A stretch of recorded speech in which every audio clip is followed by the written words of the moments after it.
konti lang. Imbis tatanggalin ko sana to sa pag-uwi ko sa 2025 sa amin. Kailangan ko mag-ipon para pamasahe. 29 years na akong hindi nakauwi kaya mag-ipon. Pero napilitan kong kukunin gawa ng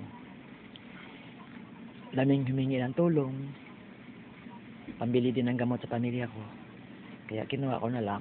Pero mag-start ulit ako. Total, baba pa naman.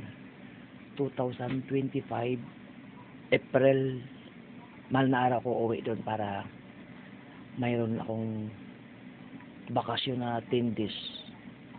Mahal na araw lang talagang uwi.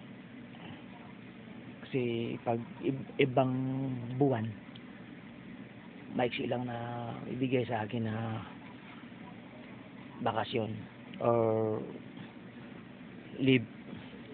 Kaya ito lang.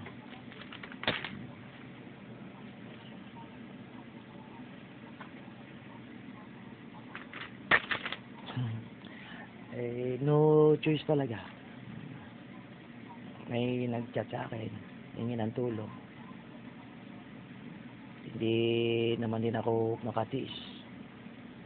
Kasi pambili naman ng gamot, yung isa naman walang pangkain. Kaya parang makarinig ako ng ganyan, parang nadudurog puso ko. Pero ganun pa man, family first muna. Bago ka magbigay sa iba, kailangan unahin mo muna yung pamilya mo. Pangit naman, unahin mo yung ibang tao. Yung pamilya mo, nangangailangan, di ba? Kaya, no choice. Bye-bye.